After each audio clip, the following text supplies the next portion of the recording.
Hello, welcome to Souvik film review and analysis. আমি সৌভিক, আর এই ভিডিওতে কথা বলবো কুরাঙ্গ বোম্মাই এই তামিল ছবিটাকে নিয়ে। এটা 2017 সালের সিনেমা। তো এই ছবির পরিচালক হচ্ছেন নিতিলান সোমেনাথ, মানে যিনি মহারাজা ছবিটা ডিরেক্ট করেছেন আর কি। এই ছবিটা হচ্ছে কুরাঙ্গ বোম্মাই ছবিটা হচ্ছে ওনার প্রথম ছবি ছিল, মহারাজার দ্বিতীয় ছবি আর কি। তো কুরাঙ্গ বোম্মাই এই ছবিটার গল্প সামান্য একটু যদি বলি, এটা হচ্ছে মানে এই ছবির মধ্যে যাবতীয় যা ঘটছে, যা বাওয়াল হচ্ছে, যা কিছু হচ্ছে, তার মধ্যে হচ্ছে একটা ব্যাগ যে ব্যাগটার মধ্যে লোগোতে একটা হনুমানের মুখ বসানো আর কি, ঠিক আছে। যেখানে ছবিটার হিন্দি নাম হচ্ছে মাঙ্কি ব্যাগ। এটা ইউটিউবে হিন্দি ডাবে অ্যাভেলেবল আছে, পেন ওয়েস্ট ইউটিউব চ্যানেল থেকে। নাম হচ্ছে মাঙ্কি ব্যাগ, হিন্দি ডাবের নাম হচ্ছে মাঙ্কি ব্যাগ, আর চ্যানেল হচ্ছে কুরাঙ্গ বোম্মাই।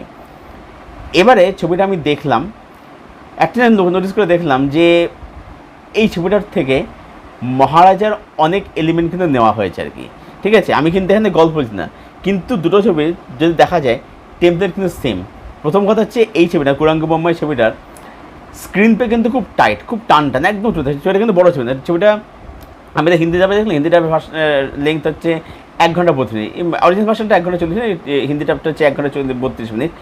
তো প্রথম কথা স্ক্রিন পেটা খুব টাইট, খুব টান থ্রিল যেমন আছে, তার সাথে সাথে ছবিটার মধ্যে কিছু পোর্শনে একটা ডার্ক কমেডিও রয়েছে, এবং সেটা মহারাজের মতো ছিল। এবং যেটা আমি দেখলাম এটা হচ্ছে যে এই পরিচালককে নিয়ে কিন্তু এই কমেডি আর থ্রিলের মধ্যে কিন্তু ব্যালেন্সিং করতে জানে। এবং এই পরিচালকটা করেছে সেটা হচ্ছে যে মানে প্রোটাগনিস্টকে একটা সিচুয়েশন মধ্যে ফেলে দেয়। আমরা বুঝতে পারি অ্যাকচুয়ালি কী হচ্ছে, কী ঘটছে। যখন সেটা সব কিছু রিভিল হয় তখন কিন্তু আমাদের শক দেয়। হ্যাঁ, এবারে এই ছবিতে সেটা আছে, কিন্তু সেটা হয়তো মহারাজা লেভেলের শখ নয়, ঠিক আছে, সেই লেভেল নয়। কিন্তু হ্যাঁ, ডেফিনেটলি 2017 নিরিখে দেখতে গেলে সেটা কিন্তু খুবই একটা এক্সপেরিমেন্টাল ছবি, ঠিক আছে। মানে এই ছবিটা যদি আমি আজ থেকে 6-7 বছর আগে দেখতাম, তাহলে কিন্তু বলবো যে এই টুইস্টটাও কিন্তু শেষের যে রিভিল হয় সব কিছু আর কি, সেটাও কিন্তু আমাকে মহারাজা লেভেলের শখ কিন্তু দিত। কিন্তু যেহেতু এতদিন পর দিয়েছে সেই জন্য সেই শখটা দিচ্ছে, বাট ডেফিনেটলি মানে শেষের দিকটা বা টুইস্টটা কিন্তু খুব এফেক্টিভ।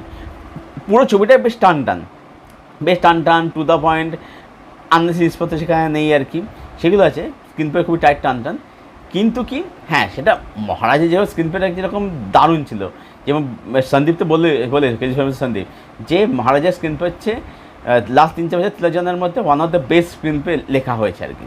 এটা সন্দীপ কিন্তু বারবার বলেইছে আর কি। তো স্ক্রিন প্লে টান টাইট আছে।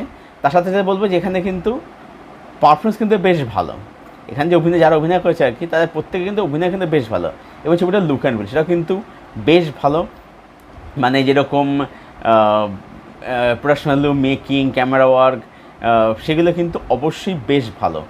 তো মানে সবাইকে এটাই বলবো যে মহারাজা যারা দেখেছো তাদেরকে বলবো যে এই ছবি দেখলে ছবিটা কিন্তু অবশ্যই থাকে। এই পরিচালক কিন্তু একজন খুব ভালো পরিচালক আর কি। মানে যেটা বুঝলাম যে ইনি খুব বেছে কাজ করেন আর কি, বেছে কাজ করেন, উনি খুব সময় নিয়ে কাজ করেন। কারণ এই ছবিটা 2017 ছবি, তার 7 বছরে এই মহারাজা সিনেমাটা নির্মাণ করলেন আর কি। খুব এক্সপেরিয়েন্সড ডিরেক্টর। এই ছবিটাও কিন্তু বলতে গেলে একটা তামিলের মধ্যে, মানে সেই সময় হিসাবে দেখতে গেলে একটা খুব এক্সপেরিমেন্টাল ছবি আর কি। তো কুরাঙ্গ বোম্মাই আমার ছবিটা দেখলাম, আমার ছবিটা দারুণ লাগলো, ব্রিলিয়ান্ট লাগলো। হ্যাঁ, ডেফিনেটলি এটা মহারাজা কাটতে অনেক বেটার ছবি, কিন্তু এই ছবিটাও কিন্তু একটা বেশ ভালো ছবি, বেশ একটা সুন্দর ছবি আর কি। যার মধ্যে তুমি থ্রিল পাবে, ডার্ক কমেডি পাবে, শেষে কিছু শকিং টুইস্ট বা জিনিসপত্র কিছু পাবে। পারফরমেন্স ভালো আছে এখানে, প্রোডাকশন ভ্যালু, টেকনিক্যাল দিক সেগুলো ভালো, সেগুলো ডিসেন্ট। আর নাইট টু দ্য পয়েন্ট, সব মিলিয়ে কুরাঙ্গ বোম্মাই বা হিন্দি নাম হচ্ছে মাঙ্কি ব্যাগ, বেশ ভালো ছবি। ইউটিউবে আছে, দেখে ফেলো, দেখে কমেন্টের কাজটা তোমাদের কীরকম লাগলো। আর যারা কুরাঙ্গ বোম্মাই দেখেছো তোমাদের ওপিনিয়ন কমেন্ট বক্সে এসে শেয়ার করো। ভিডিওটা ভালো লেগে থাকলে লাইক করো, শেয়ার করো, চ্যানেলটাকে অবশ্যই সাবস্ক্রাইব করো, পাশের বেল বাটনটাকে প্রেস করে দেবো এরকম আরও ভিডিও পাওয়ার জন্য। আর আমার সঙ্গে জুড়তে চাইলে আমার ফেসবুক লিঙ্ক দেওয়া থাকে নিচের ডিসক্রিপশন বক্সে, সেখান থেকে তোমরা আমার সঙ্গে যুক্ত, সেখান থেকে আমার ফ্রেন্ড হতে পারে। ভিডিওটা এখানে শেষ করছি। Thank you for watching, thank you for সবাই, দেখা যাচ্ছে পরক্ষণ ভিডিওতে। Till then, tata.